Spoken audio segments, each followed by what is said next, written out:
Bon, eh bien, bonjour à tous. Ici, il fait plutôt froid, c'est pour ça qu'on est dans les vignes.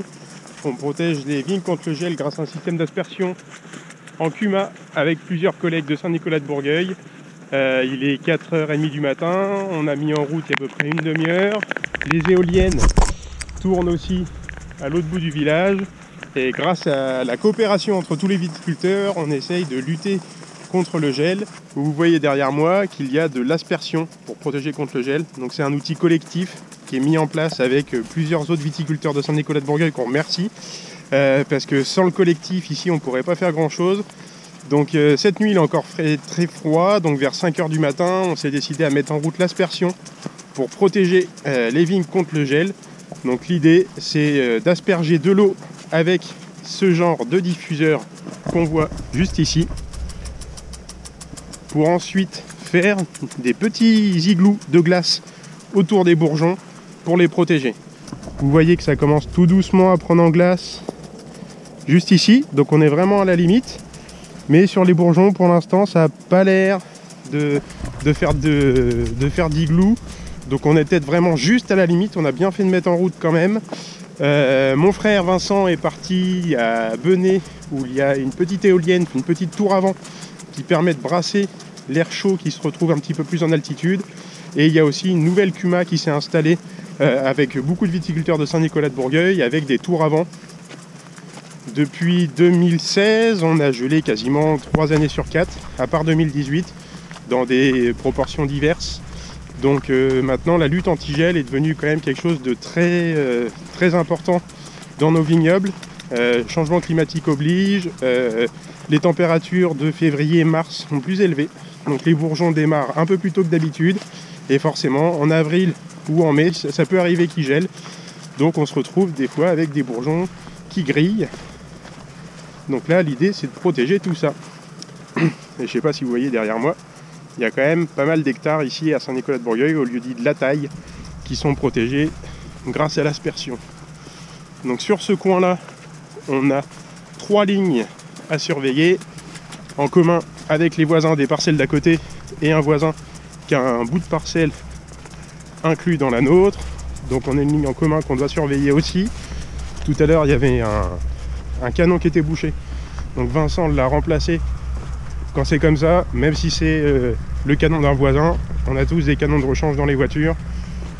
Donc on les remplace, même si c'est pas chez nous, parce que voilà, c'est du collectif. Et sans collectif, ce serait pas possible.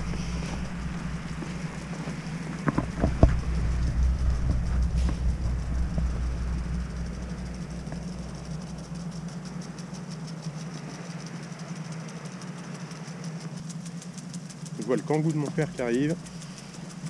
Je vais aller le voir.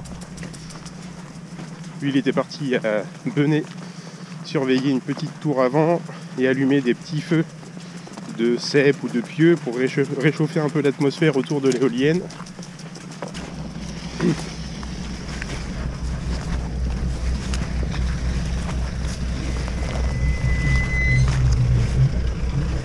Ça va ? Ouais, allumer des feux partout. Ah, donc là on est à Grandmont, on a une éolienne mobile qui est juste ici, qui couvre à peu près 2 hectares. Nous, notre parcelle elle est sur le bord de la zone de couverture de l'éolienne.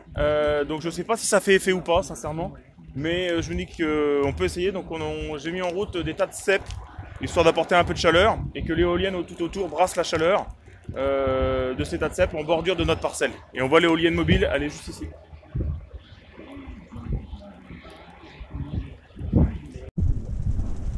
Voilà, on est un peu plus loin dans la parcelle d'un collègue et vous voyez qu'ici ça a vraiment bien pris en glace. On voit toutes les stalactites et les bourgeons qui sont bien protégés dans leur petit igloo. Donc c'est vraiment signe qu'on était très limite. Là ça commence à fondre. Vous voyez, dans cette parcelle de collègue qui est vraiment pas loin des autres, il y a une petite zone plus froide ici où on retrouve beaucoup plus de glace. L'objectif c'est ça, ces petits igloos. Bon, là on est au pied d'une des tours avant qui ont été montées cette année. Donc vous voyez, c'est juste un gros ventilateur géant qui va récupérer l'air chaud qui se retrouve un petit peu plus en altitude pour leur plaquer au sol. Donc elle tourne sur elle-même aussi pour protéger un rayon autour d'elle. Donc même concept ici, comme on est pas mal morcelé, elle protège la parcelle du voisin, elle est implantée dans une parcelle à nous, elle protège aussi celle du bout, donc tout ça est fait grâce à une CUMA. Donc on en profite pour remercier leur président et leurs responsables, parce que c'est un gros boulot de mettre tout ça en place. Ici, on est avec des bourgeons qui sont déjà bien avancés, qui sont très sensibles au gel. Donc là, le système de protection n'a rien à voir avec l'aspersion, mais c'est aussi efficace. À part quand il y a du vent, mais en général, quand il y a du vent, le risque de gel est quand même plus modéré. Vous voyez quelques bourgeons qui sont très avancés. Donc là, il est 8h30, 9h moins le quart. Tous les systèmes d'aspersion sont en train d'être arrêtés. Les éoliennes se mettent en route automatiquement et s'arrêtent automatiquement.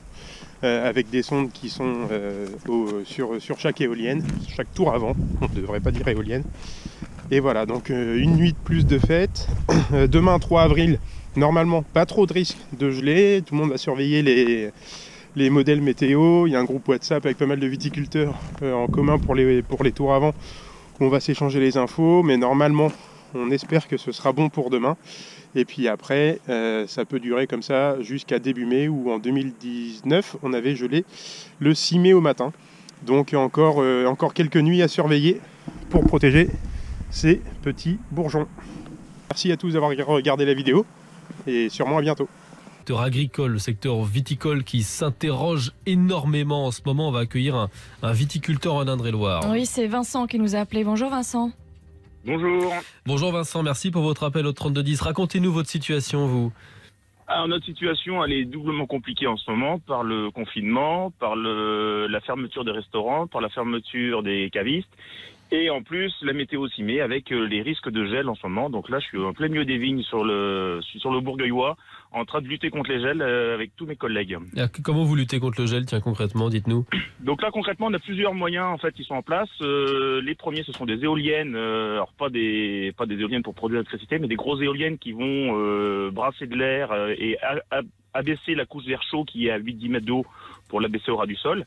Et également, le plus efficace, l'aspersion. C'est qu'en fait, on va mettre de l'eau tout autour de pulvériser de l'eau sur la parcelle et ça va protéger le bourgeon en formant comme un igloo autour du bourgeon. Bon, alors ça, c'est la double peine parce qu'en ce moment, j'imagine que la situation est particulièrement compliquée et puis surtout, vous n'avez aucune vue sur l'avenir là en ce moment.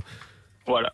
On n'a aucune vue sur l'avenir et en plus de ça, on doit continuer à travailler dans les vignes. Donc on ne sait pas comment ça va se passer dans les semaines à venir au niveau de la reprise des magasins, de la venue des particuliers, parce qu'on est dans une région un peu touristique quand même.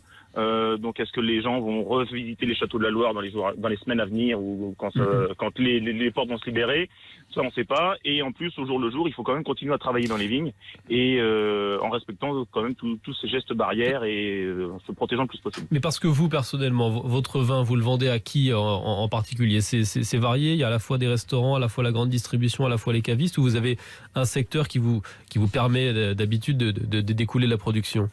Alors nous, on a la chance ou l'avantage d'être sur tous les réseaux, donc de la grande distribution, du particulier, des restaurateurs, des cavistes, un petit peu d'export, et au final, on se rend compte qu'en ce moment, tous les secteurs sont bouchés. Tous les secteurs, y compris la grande distribution aujourd'hui? C'est étonnant parce que alors souvent, justement, la grande distribution, on est un peu perdu parce que ça fait maintenant, on va attaquer la troisième semaine de confinement.